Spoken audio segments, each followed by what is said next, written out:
Welcome to Felony Miami, where we have real conversations with real people about the criminal justice system in the U.S. of A. Well, it's early in the morning, when I ride, Lordy mama. Well, it's early in the morning, when I ride. Well, it's early in the morning, baby, when I ride, baby. Help me down, help me, on my right side.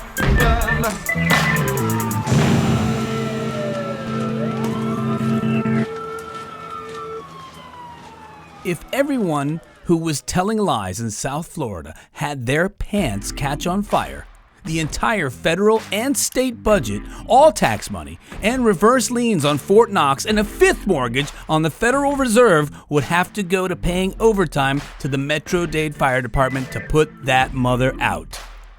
People here tell more lies than there are rugs in the biggest rug factory on earth. People here lie so often, they should quit walking and just stay in bed all day. People here lie so much that if you ever bother to tell the truth, they'd call you crazy, lock you up in prison, and throw away the key.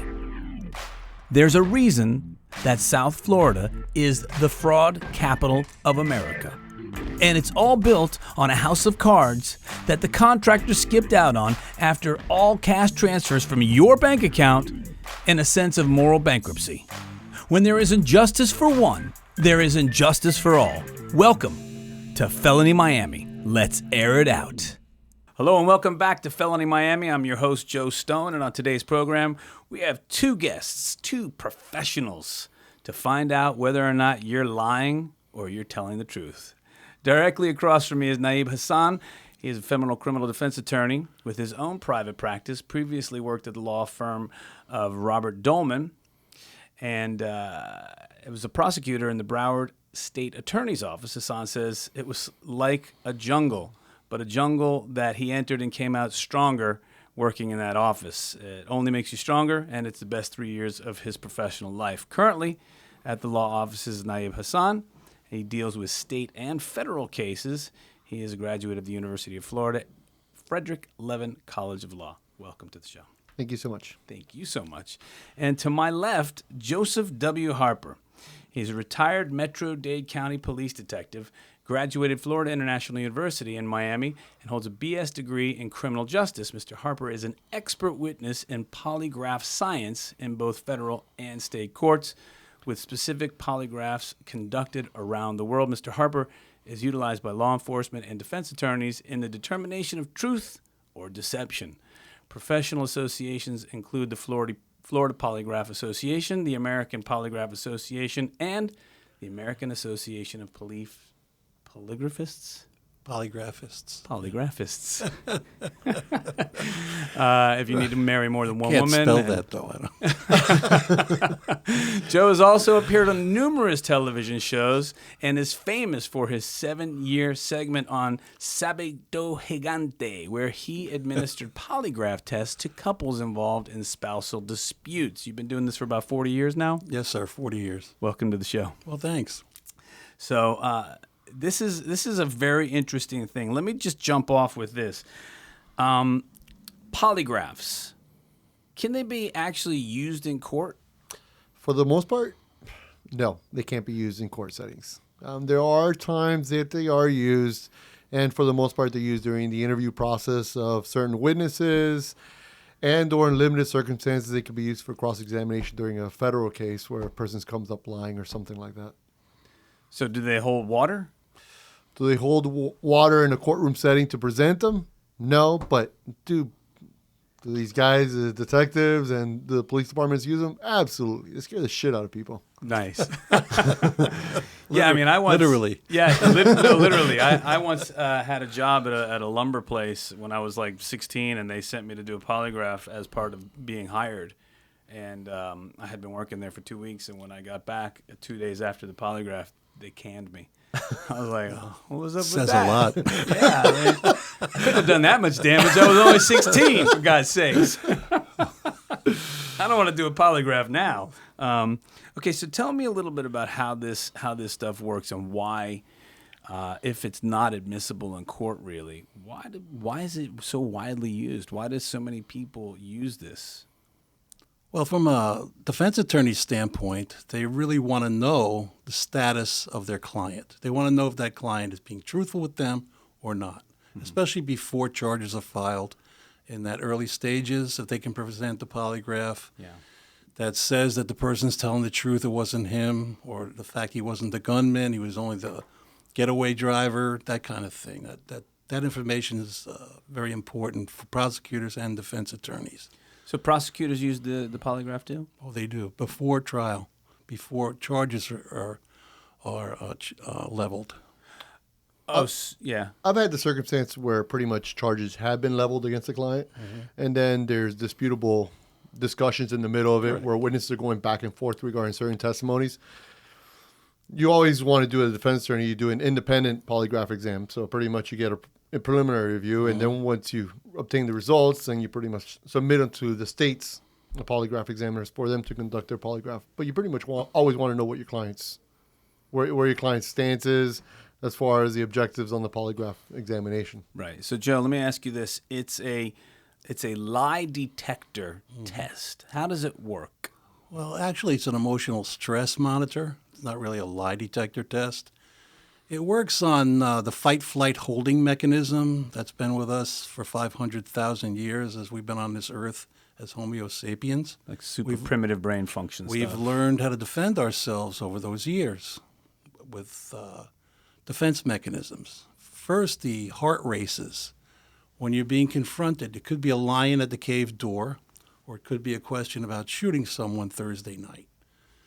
The brain is sending information to the body that we're in trouble. Start to defend ourselves. The heart races, not the blood pressure. It's the heart racing to pump the blood to the core. From the extremities, from the face. That's why people sometimes turn pale and faint in threatening situations.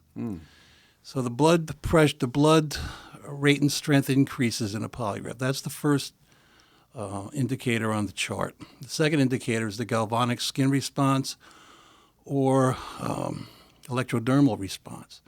What happens when you perceive a problem, the brain perceives a problem. The skin is your armor. Your skin contracts to protect you as well. The heart's racing, the skin is contracting, and moisture is emitted from your fingertips. That moisture is recordable. That moisture, they theorize back 500,000 years ago, helped people escape threatening situations. Your hands are wet, you can grab things better. Tree limbs, rocks, bushes, name it, you can get out of town. And it's just a defense mechanism that's recordable on a polygraph. The third area of concern is the respiration. What happens in the respiration is all the muscles around the heart and lungs contract, again, to protect you. So you have these three functions taking place all at once. It's recordable and identifiable in a polygraph test on a chart. When those defense mechanisms take place, they're easily identifiable in a polygraph. Easily? Yeah, very much so. The breathing is suppressed. You think you're inhaling the same volume of air, but you can't because your lungs are contracted by the muscles. So that's that little bungee cord that goes around your chest? Yeah, right, so to speak. That's what it looks like. It looks like an old telephone cord. I would say old telephone cord, but half of our listeners would be like, what's an old telephone cord? Yeah, really. Well, they're attachments, let's call them. You put them around the upper and lower abdominal and thoracic regions. Okay. Basically because men are stomach breathers and women are chest breathers. So you cover both areas. And you get a double line as to what's happening with the respiration. Okay. So if you're asking me a question and I'm not being truthful, right, your equipment's gonna start doing little squigglies. You see like I said, the rate and strength of the heartbeat increases and rises. The galvanic skin response or the electrodermal response rises as well, and the breathing suppresses. Okay. So you have all those three areas to look at. And it's not only done one time. It's done several times through one chart, and we go to 2, 3, 4 more charts. More data, the better. Right. So, like a well-done polygraph, it's not something that's done in 10 minutes. Oh, no. No? How long is a proper polygraph going to take? At least 2 to 3 hours. Oh, wow. It depends on how much information you have to cover as well. And plus, when people come in, they're nervous. Right. Which I'll tell you has nothing to do with the polygraph. Nerves has absolutely nothing to do with it. But if they're not nervous, I get nervous because it's just a natural state, the fear of the unknown, so to speak. Sure. But what we look for in the polygraph, again, are those physiological changes that are taking place due to your DNA. Okay, so is there a way to cheat? Because you've heard different stories, like if you clench your butt cheeks together, does that work? Anything that's abnormal in a polygraph test, like functions like that, Yeah. you just discard it. The person's using countermeasures, and you move on. That's all. Those So are, is there a way to cheat the polygraph? Yeah, don't take it. That's really the best advice I could give you. I mean, I've heard things like if you take some like beta blockers before you go in. No, that's not. You can do nothing to deter those physiological reactions your body has known, or we have known as human beings for 500,000 years. You can't stop the rate and strength of the heartbeat. You can't control it. You can't control it. No, you can't control your electrodermal response either. That's nature's way of protecting you. And these areas are identifiable.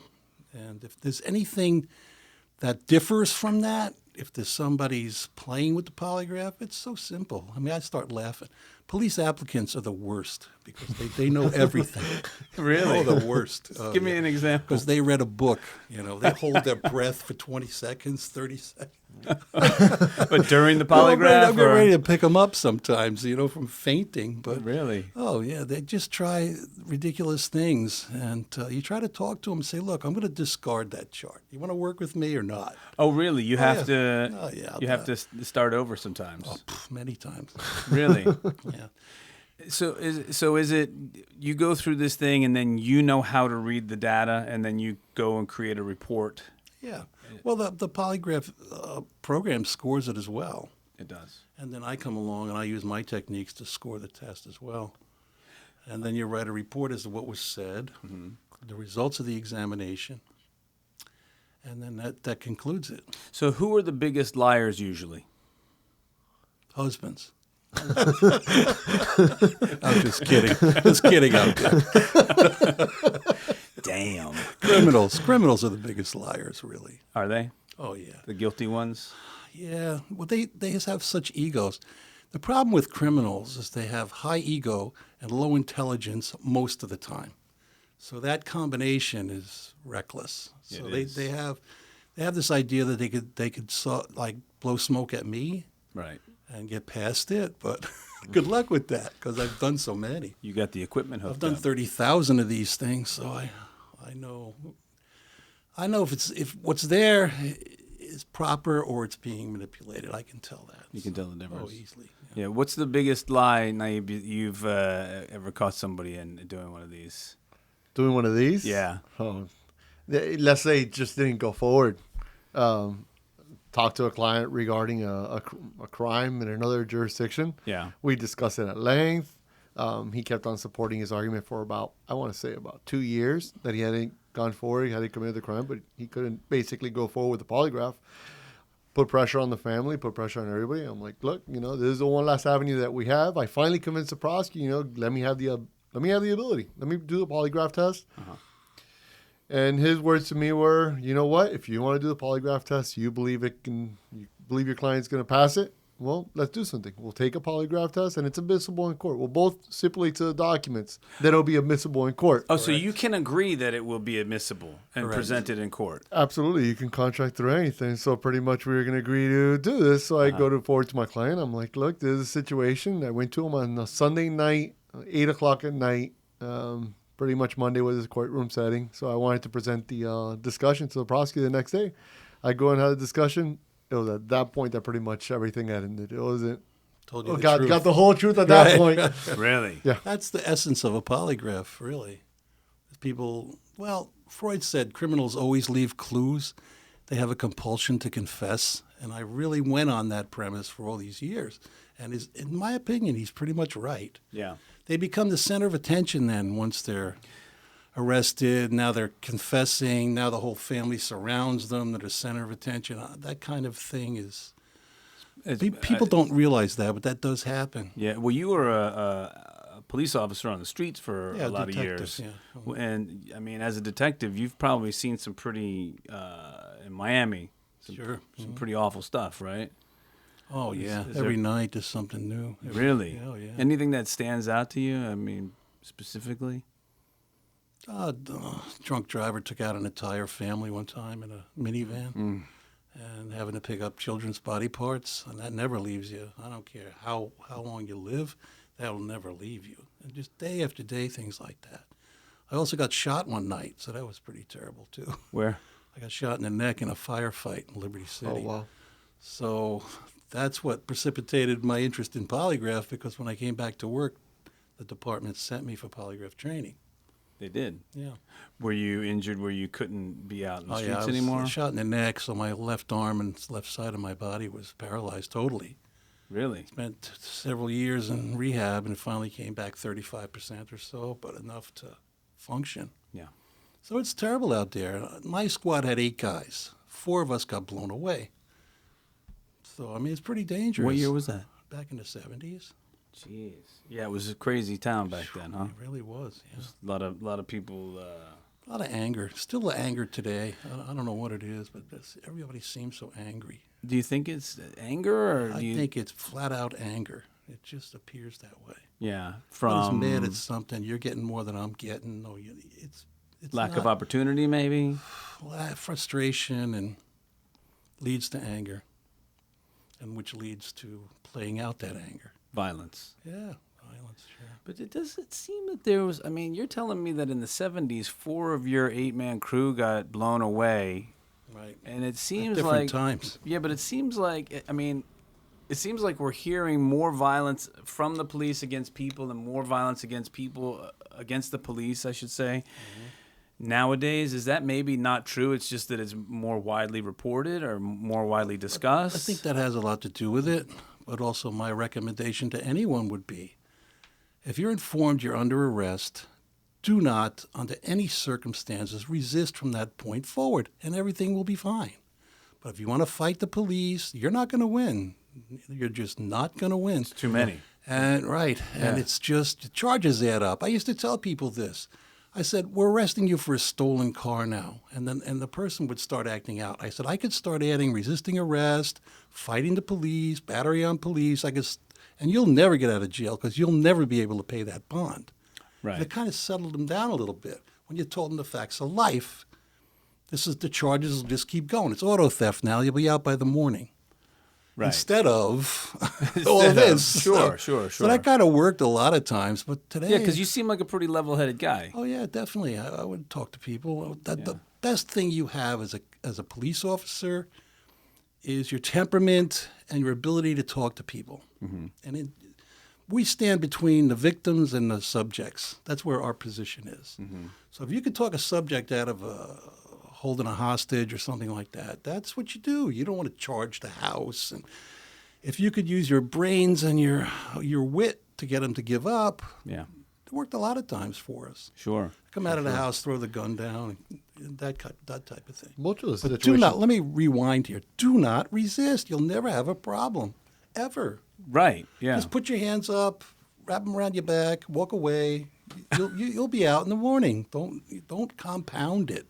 Yeah, well, I think, like you said, there's a lot of frustration, which leads to anger on the streets. What were you going to say now? I mean, I've had a situation where an individual's going to get stopped for driver's license suspended, and then pretty much when driver's license suspended, you pick up a fleeing, eluding charge. Yeah. So now you're facing your first third-degree felony. Right. Then after that, you jump out of the car, you take off running. And you end up in a fist fight with a police officer as you're resisting with violence.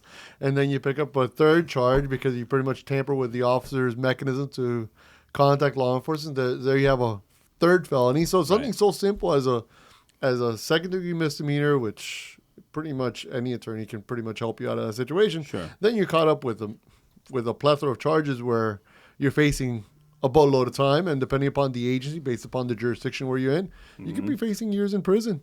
Yeah, now you were up there in Broward County in the state attorney's office. Correct. And as a prosecutor, what are some of the worst things that you had to deal with criminally? Well, I mean, up there I handled anywhere from attempt murders all the way down. They have special departments for homicides. They have special departments for drug trafficking. Within my 3 years there, I made all the way pretty much almost to a lead position or handling lead cases.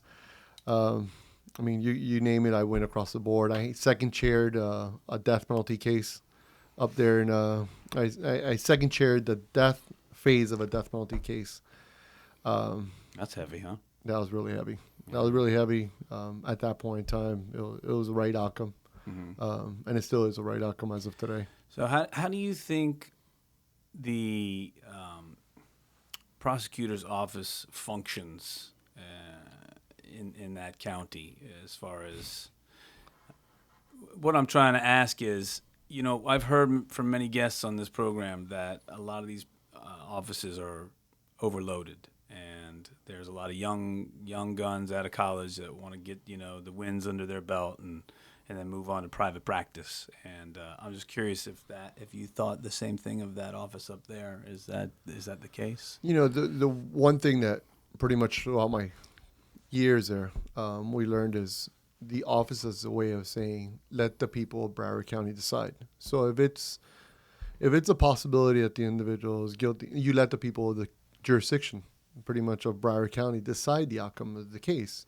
As far as the prosecutor, you don't take it within your own grasp, and you don't bend the guidelines, like break the guidelines or break a guideline sentence. No, you let the people of Broward County decide. So guideline sentence is guideline. So what I was explaining to you before, that individual could be facing over a year and a day in prison, and pretty much the guidelines provide. And a year and a day in prison means you lose your civil rights. Correct. Like, no right to vote when you get out, no right to, you have that civil death, I guess. Correct. So pretty much in that jurisdiction, we would let the people of Broward County decide what would be the charges ultimately. But when you say you're going to let the people decide, I mean, I don't understand that because, I mean, for starters, most people in the community are clueless when it comes to actual rules and regulations of the law, the criminal justice system. It's very confusing. It's confounding. It's overwhelming. And it seems to me that in the court of public opinion, just being arrested and taken in,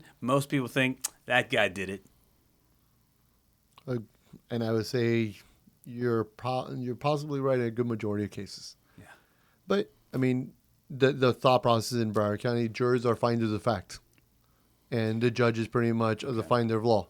So you let the finders of fact make the ultimate determination as far as whether the individual is guilty or not guilty of a certain offense. But in Miami, I've heard people that have worked in the public defender's office and the state attorney's office talk about the trial tax. Are you familiar with this, the trial tax? I'll practice federal court. We're absolutely. Yeah, so that means if you decide to go to trial and you don't win, you're getting a little bit of a harsher sentence because you schlepped everybody through this process of going to trial instead of taking a plea deal or instead of settling out of and not having the whole process of the jury coming in and all that jazz. And I guess one of the questions that I'd like to know is, coming back to the whole polygraph thing, is does the polygraph help you guys avoid even having to go to trial? And if so, how does that work? I would say in limited circumstances, I've used it. Yeah.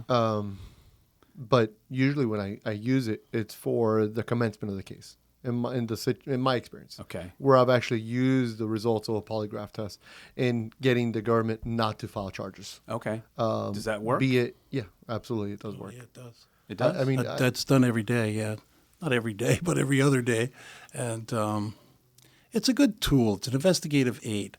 A lot of defense attorneys use polygraphs to move their client off square one. The evidence is overwhelming. You're sitting there. I know you're lying to me now. Right. Let's take a polygraph. Now the polygraph comes through, and it says that he's also lying as well. He or she is also lying as well. Okay. So now the attorney has some wiggle room. You failed the polygraph. Right. I don't have faith that we can present this to a jury. You tell me what you want to do. Okay. And then hopefully that'll push the person off square one to square two and get him to start helping himself, actually. But as an attorney, would you say that I've heard many attorneys sit in this room and tell me that I don't ask the client if they're guilty or not guilty. I am here to represent them, to represent their constitutional rights, and their guilt or their innocence is not for me to decide. But it sounds like it kind of is sometimes. When you're talking about negotiations and plea negotiations, it plays a factor in it. For instance, you were going to ask me about a potential example. I had a case where it was down in the Cutler Ridge area. A young man, young African-American male, was basically thought to had broken into a house, committed an armed robbery, and yada, yada, yada. There was a whole bunch of other stuff led up in the case. We eventually did a polygraph test within the first 40 days. The individual is being detained within those first 33 days. We asked for an extension of time in order to conduct a polygraph test. Polygraph came back test that he was not being deceptive. Presented that over to the state. State had to work their channels. Within 50 days, the individual walked out of custody, and pretty much no charges filed against the individual. That's the inception part of it. To their credit, the state attorney's offices in both Broward and Dade County will never knowingly, or even the presence of somebody going to jail that's not guilty, they won't stand for it. They'd rather drop the charges. I agree with that. So they will if they're drop not charges if they're if they not see a polygraph? if they're not totally convinced of their case. If the witnesses start to fall apart, if there's other issues involved in a case, they're not afraid to pull the plug on it. So in other words, if there are other contributing factors to them not being sure, and then the polygraph comes through in favor of the person being innocent, they'll be like, you know what? In your guys' experiences, I've had that done many times. You have. The standard to file a case, pretty much as a case filer at the state attorney's office, is a reasonable likelihood of conviction. And that's a very high burden that they have to overcome. So they have to have a reasonable belief that they're going to have a conviction at the end of the day. Right. So you're also saying if you didn't do it, ask for a polygraph. Oh, most assuredly. The first thing I would do. If you wrongfully accused, you do everything in your power to prove that. Sure. Polygraph is one of them. I recently had an individual, he was in jail for 3 years, a crack house murder. Now, he stayed in jail 3 years, in my opinion, because he liked it. No responsibility, 3 hots in a cot, sex, drugs, whatever you want. It's prison. Yeah. So he liked it until trial started to approach. Now, the homicide scene was a crack house where a woman was shot in the head. Opened the window up to deal like, a convenience store or a fast food restaurant. They open the door up and they hand the drugs out. I'll take 2 bags of Skag. I'll take 2 bags of Coke. But this guy pulled up, shot her in the head because she had screwed him before. Okay. Apparently or allegedly. So my guy's behind a tree with 2 girls. He runs, holding a gun from the scene. His ex-girlfriend's in the street, knowing that he has that gun. She lived with him until she stole his drugs and money, and he kicked her out. So it's just the street, it's really the street. So the police show up, and naturally, she says, yeah, I saw him running with the gun.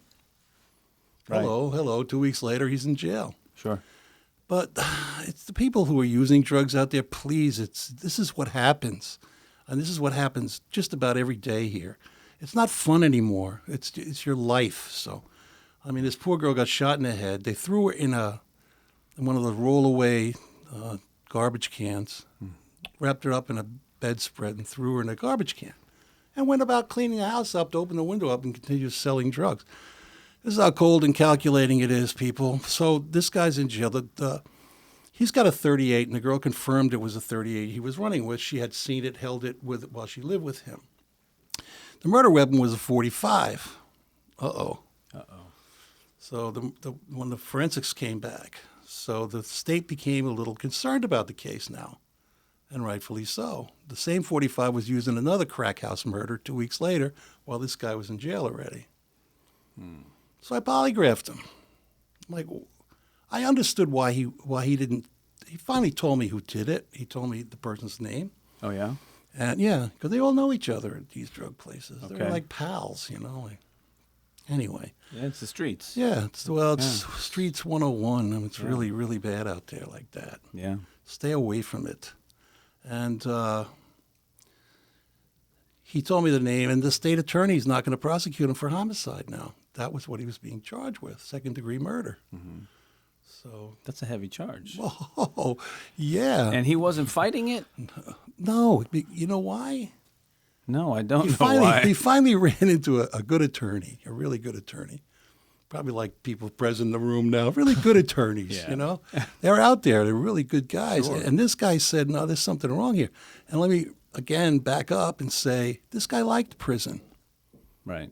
I mean, for people, normal people, it's very difficult to comprehend that, but they do. There's no responsibility, no problems. You eat every day. If you want to work detail, you can. You don't, you sit around, watch color TV, which they don't usually have. They have air conditioning. They got all the amenities. So they like prison, believe it or not. So this it's hard guy, to believe. so they didn't Yeah. prosecute him on that murder charge. Right. And they're actively looking for the shooter now. So they still haven't found the guy. Not up And to they had date. his name. Oh yeah, I gave him the name that he told me. But then again, who knows? You really can't take these people at face value.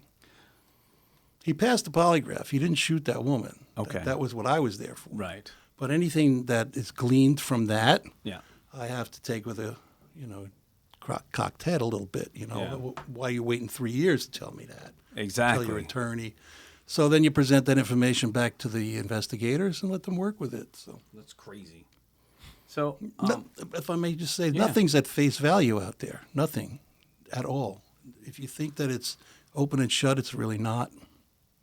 you mean cases? Or? Cases, yes. Uh-huh. Yeah, because you've been on the front line of it, and Yep. you've worked behind the scenes also. Eyewitness testimony is the worst.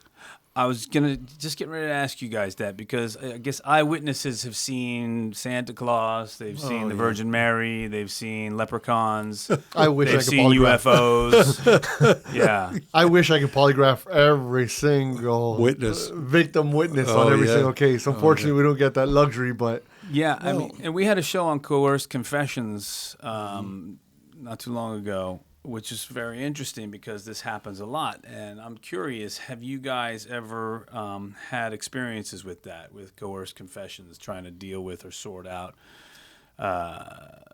confessions that have come to light that maybe they were not gotten in the most kosher of ways? I mean, I've seen it. I've seen it where individuals, the clients of mine, may be led down a certain path as far as how they're being questioned regarding a case and how they're being led down a path of, you did it. Right. And they eventually either they say something that they did the crime or they say something that pretty much shows that they may be involved in the crime. Yeah. And it's through the process of the questioning of the law enforcement dialogue with the suspect, Right. as far as how that leads down to pretty much a statement. As far as beating them up and telling them 40 different things, no, I haven't come across that. But I never witnessed that in all the time I was a detective. And there are some safeguards as well. If someone told me they committed a crime, Yeah. I want to know specifics of that crime that were not in the newspaper or that the public didn't know about. Mm-hmm. You tell me what kind of gun you used. You tell me, the weapon was never mentioned in media. But now tell me what kind of gun you had. Oh, I had a 9mm. Oh, that fits. Okay. Where did you shoot the person? Oh, in the head. Oh, that fits. So you start to piece the puzzle together that no one really knew this until he opened up and started to confess to it. Again, going back to Freud, and they have a compulsion to confess, and it fits. But you got to watch out for false confessions. If he didn't know the caliber of the gun or the position of the body where the bullet was shot, when the person was shot, and I would have reservations about it. Yeah, but I'm wondering because you seem like a detail guy in that, but it seems like sometimes just the straight up, yeah, I did it, and then the police could take that and go to the prosecutor's office. Now, where does somebody with the desire to know those specific details, such as yourself in this conversation, where do they enter the picture? Is that the defense attorney? Is that the prosecutor's office? Who is that? That's the detective unit doing that. Is it? They don't want false confessions. Because the real killer may still be out there. They don't want it. They don't want that. People come into the station every time a newspaper story comes out. They come in to confess. Oh, you mean Oh, like walk in. Yeah, I did it. Here I am. Hey, it's Larry again. He did this one too. You know? Really? Oh, yeah. Oh, if people that just I'm gonna go confess to that yeah, crime? Of course. Yeah, of course. Really? Well, they want the notoriety and they want the, the attention. So that actually happens in real life. That's why I told you earlier. Nothing at face value ever. That's Never a trip. take any. If you're a detective or a cop, Yeah. you never take anything at face value. It's investigated, turned upside down, shaken out. You want proof? Oh, definitely. I'm not going to be dragging people who didn't do a crime into court. Right. Because, like I just said, it's the real shooters out there. Could potentially shoot someone else if you give up looking. But I think that's one aspect of it. And you're talking about the homicide cases. But when you're talking about the guy that has the baggie of cocaine inside the car, when you're talking about the guy that has a gun inside the car and he's a prior convicted felon, I think the fact is that none of these statements are being recorded, and that's what you see a lot of times on the streets because they don't have the device on their body cameras on or something like that. You hear the incident where the individual just blankly says, that's the only statement he gives is, yeah, that's my gun, or yeah, those are my drugs. I have reason to question that because why aren't the body cameras on? Why don't they have these units on? Those are issues that come to light. The homicide cases and some of the upper echelon drug cases they have well-experienced officers working them.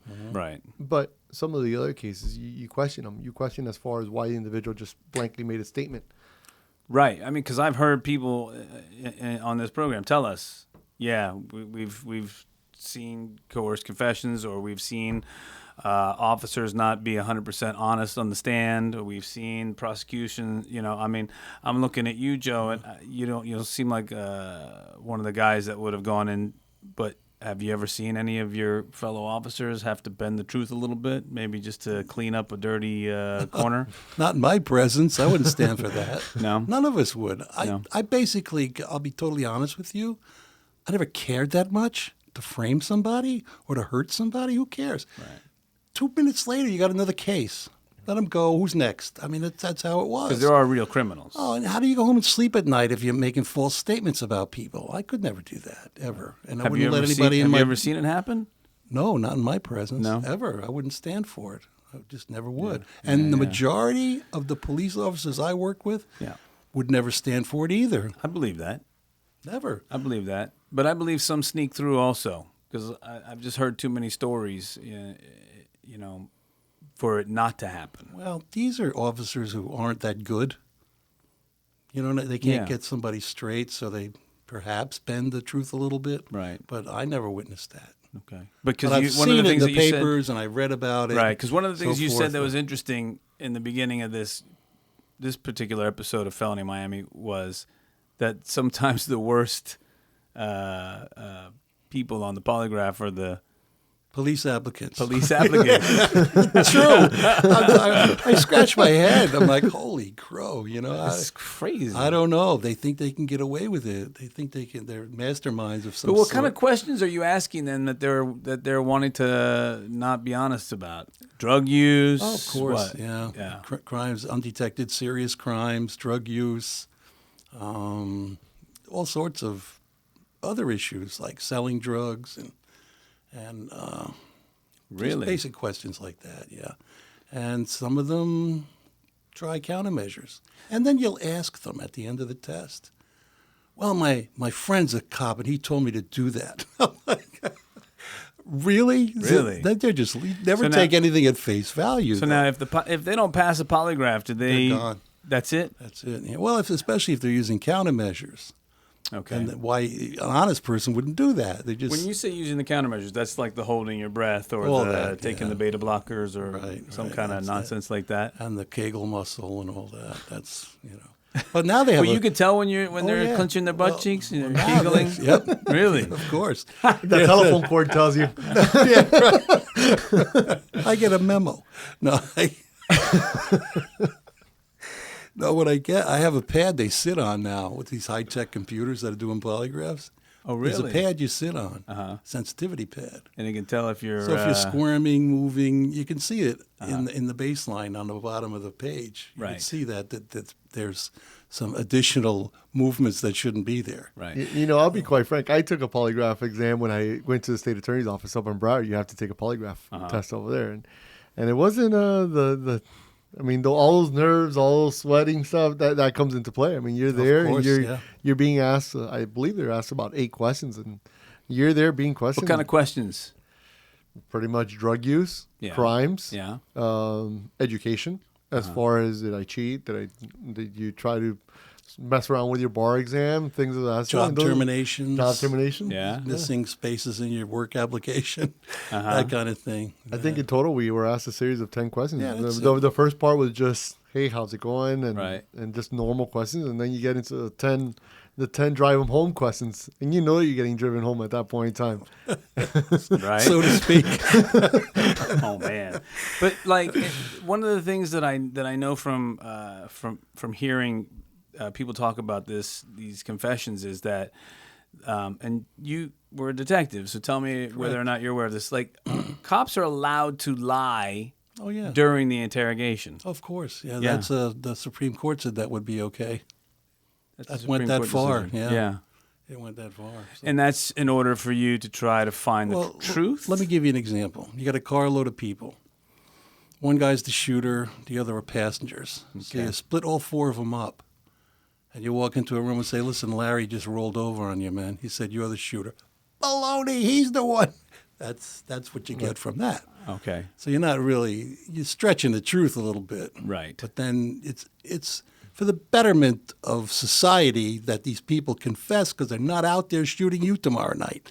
No question. It's whatever you could do to take these guns and these people off the street, you really should do.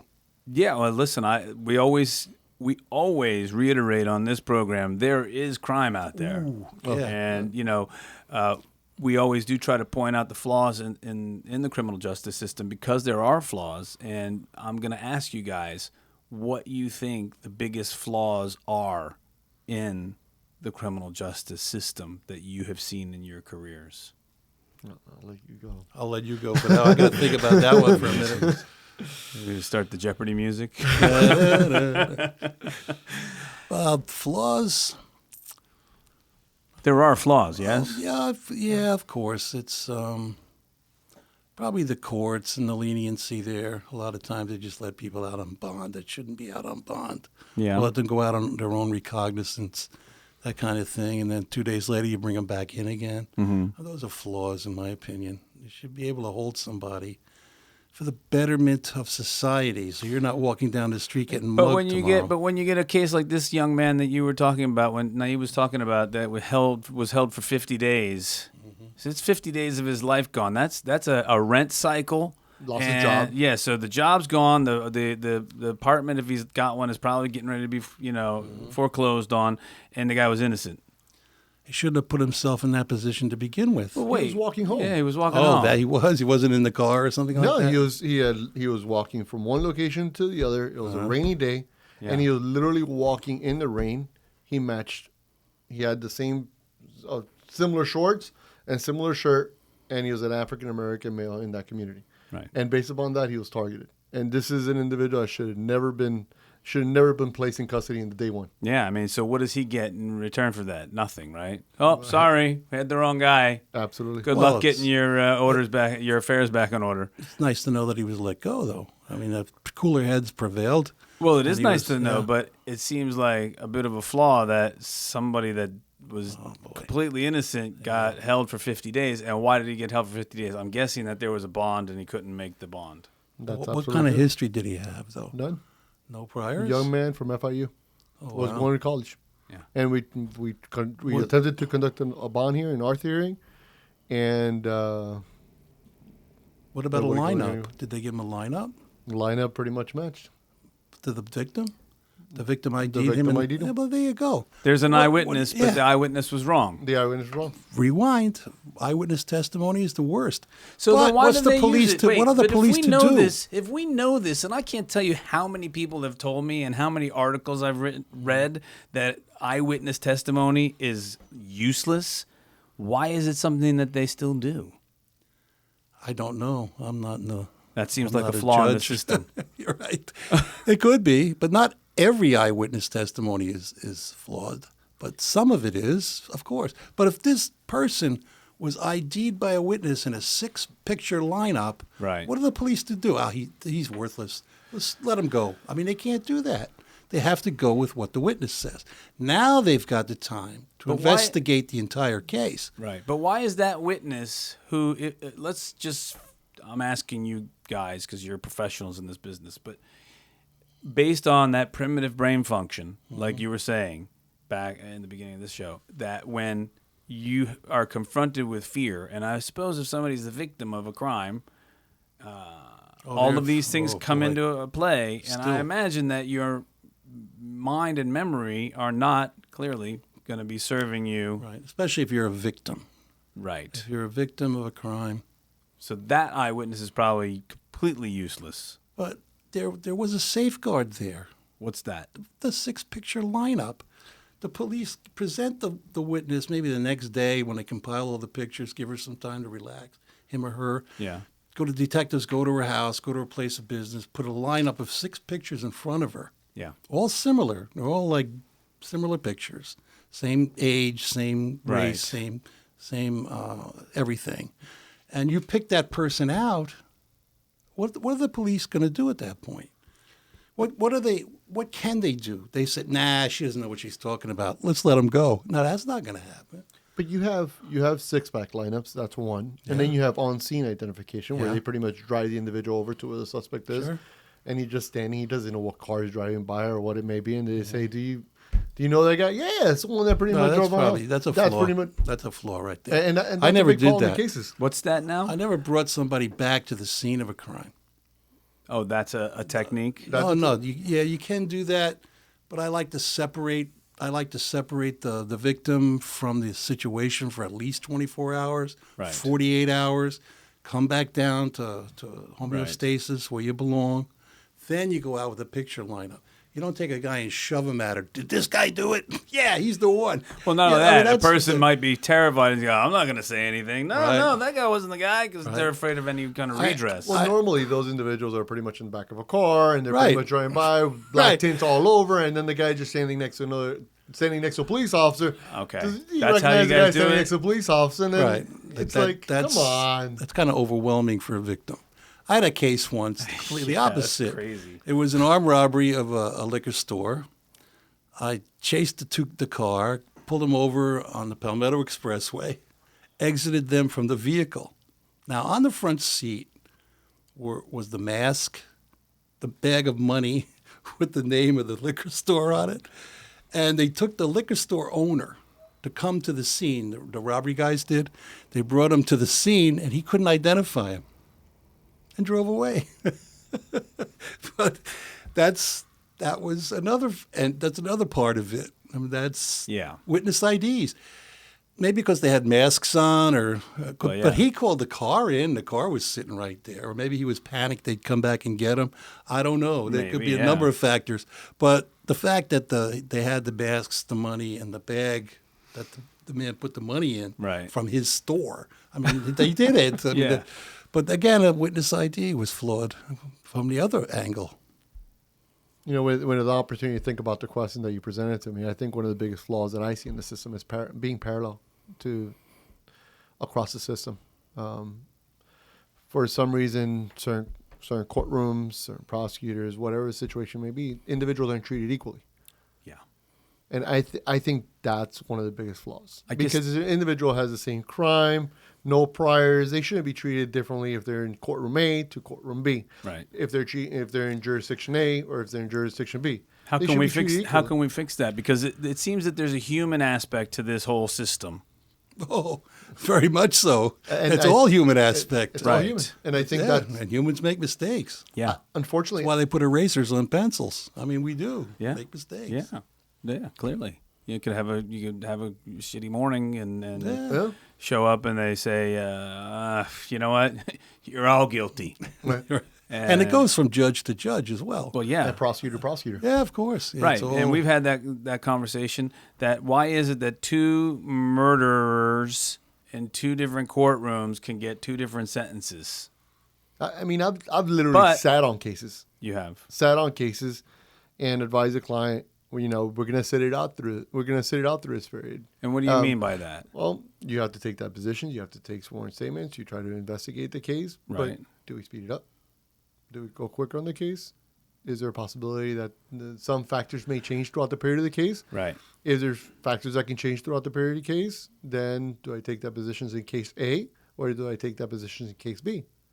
And you sort of pick and choose which one you take that positions and how do you strategize your cases. Right. Based upon what situation your clients get caught up in court. With Right. the certain prosecutor, the certain time frame, whatever it may be. So this leads me to ask the question, what about drug cases and mandatory minimums? You're saying, because we do say, look, you can have two different killers with two different judges and two different sentences. But then there's a lot of people that may have $10 worth of cocaine and they're going away for a long time. How long do we have today to sit here and talk? Yeah, right. But no, I'm just saying, Right. is that another flaw in the system? I think mandatory minimums are a huge flaw in the system because an individual can get caught up with an ounce of cocaine, which is 28 grams, Yes. over 28 grams, they're facing 3 years. And then another guy is caught up with 4 ounces of cocaine and they're still facing 3 years in prison. And basically you're forced with a mandatory minimum. Yeah. And so that individual can go away, both individuals with two different price values of what the merchandise that they have, they're both going away equally for 3 years. Right. And there's certain mechanisms that you can use, but it's all within the control of the state attorney's office. So how do we change these mandatory minimums? Legislature. On the legislature So side, who you unfortunately. vote for? Who you vote for. They pretty much are the ones that'll have the power to change what mandatory minimums were created for. Because they were created way back in the 80s when the Ronald Reagan administration. That's when we had all this discussion. The war on drugs. The war on drugs. Yeah. Was the emergence of mandatory minimums. Yeah. And how they broke it apart, both on the state level and Yeah. on the federal level, were created at that point in time. But now these mandatory minimums, are these done state by state or are they just federal and do they apply in state court or federal court? How does that work? Each state has their own independent minimum mandatory, which are applied by their government in that state. The federal has their guidelines as far as 5-year minimum mandatories, 10-year minimum mandatories, or whatever the numbers may be equate to be. Yeah. Right now we have an opioid epidemic, but we don't have, interestingly enough, on the federal level, there's no minimum mandatories Well, for some of here's these the opioid thing. We have an opioid media epidemic is what we have because still more people die from alcohol than they do from opioids. Opiates are just a big front page thing. Don't get me wrong. I think there is a big problem. And clearly, when white kids are dying from something, it seems that there's a lot more focus on it. But alcohol is still the number one killer. Absolutely. So that seems to be pushed under the rug. And I also believe that the whole opioid thing it's not a criminal issue. It's a public health crisis. And I think we can point the finger at a lot of places, but mostly at the drug companies. And the doctors prescribing these absolutely. things. Thank you. That's where it begins. It's still the inventory is there if you want it, inventory of drugs or whatever they are, but the doctors have to pull from that inventory, and they're the ones that are responsible. Enough of them go to jail too for it. Yeah. I do a lot of those cases, Medicare frauds and things like that. Tell me about that. Well, you've got these 80 and 90-year-old doctors writing prescriptions to blank paper. And then whoever comes along, an aide or something else, fills it out with a legitimate doctor's signature on it. And his ID number, his DEA number's there. Yeah. So that's a real crisis Yeah. right there. to distribute these drugs, and you have a rubber stamp at the end of it, giving these drugs out to people. Yeah. So that's what you want to stop. You want to stop that kind of thing. Yeah, and I think one of the problems is that a lot of people get caught up in the prescription aspect of it, maybe even with a legitimate injury, and then the trying to get those prescription drugs becomes cost prohibitive, or even Doctor says no. Doctor says no, and then they need Right. that fix, and then they hit the streets because They look for and it, then yeah. they end up $15-20 a bill. Yeah. you know. No, it's Is it more? it is it's a crisis. Don't get me wrong, but again, I like to always point out that alcohol is still killing more people. Absolutely. Yeah, and it's Because it's more readily available. right. Yeah, You can walk down the street and get a bottle of liquor. right. But it's kind of tough if you're looking to score opioids, heroin, things like that. It's a little more difficult. Yeah, it's more difficult, and a lot of people have been dying because for some reason this fentanyl is making its way into our communities and killing people. Well, you have fentanyl, you have Oxycontin. That's pretty much well distributed. I've handled cases of Oxycontin pretty much in Kentucky. HIV medication up in New York. Oxycontin out in Minnesota. Yeah, I've handled federal cases across the whole country you have. of heavy trafficking of or conspiracy to traffic Oxycontin, which is one of the leading ones that doctors prescribe nowadays. Yeah, Because they work. It's deadly. But the thing is, there are people that need those medications too. Absolutely. And then there's people that clearly abuse them. Yep. And so listen, I hope we can figure it out. There are some proven techniques on ways to deal with addiction and this whole public health crisis, but a lot of them are underfunded. And I'm curious, how many of these crimes that you guys represent and deal with, I know Joe said that a lot of them come from people being frustrated and angry, but I'm curious how many of them come from people being high. Well, that's a big part of it, too. I mean, a very big part of it, yeah. I think that's one. I think the violent crimes and sort of like the theft crimes emerge out of there. A lot of what I deal with on some aspects is greed. When you're dealing with the white collar crimes, Greed. it's greed. It's you get into a phrase that pretty much you live a certain lifestyle, and now you got to maintain that lifestyle, and now you want more, and you want more, and how do you keep up that lifestyle? And then pretty much you're maintaining yourself. And you get into a vicious cycle where greed kicks in. Yeah. And that's where you see a lot of the white-collar crimes, unfortunately, phase out. Greed. Yeah. Yeah. Well, this has been a very interesting show. One of the things that we like to ask our guests before we wrap up the show is, because a lot of us that produce this show have a music background, so we like to just know what you guys are listening to musically in these last week. Who's on your playlist, or who you listening to on the radio in your car? I'm a country guy. All right, So nice. I listen to either the new country, which is like the Luke Bryants or like that stuff, but I can go way back and listen to the Kenny Rogers and the Willie Nelsons, and that's pretty much what you hear if I get out of here, it'll be on the country station listening to some country music on the way Nice. back home. There you go. That's Kind of stuck on rock and roll. Stevie Nicks. all right. She's still a little hottie. Oh yeah, no doubt. That kind of thing. I heard Fleetwood Mac's putting a comeback tour with All right. everybody. I'm there. Yeah. I heard everyone's going to be in there. All right. I can always listen to old rock. I went to the Oh, Guns it's N' great, Roses right? concert Yeah. not too Oh, long ago, yeah. and that was great. Oh, yeah. Nice. Of course. Good old rock and rollers. Yeah. No Well, replacing it. No. No doubt. Well, we definitely appreciate you guys taking some time out and coming down here and telling us about how people lie and how we can catch them doing it. For the Felony Miami team, I'm your host, Joe Stone. Don't forget to check us out online, felonymiami.com. Give us a like. You can see us on Spotify, Apple iTunes, or your favorite RSS feed. We'll see you next time.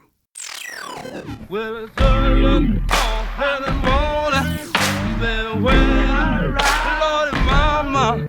Well, it's early in the morning, then when I ride. Well, it's early in the morning, baby, when I ride.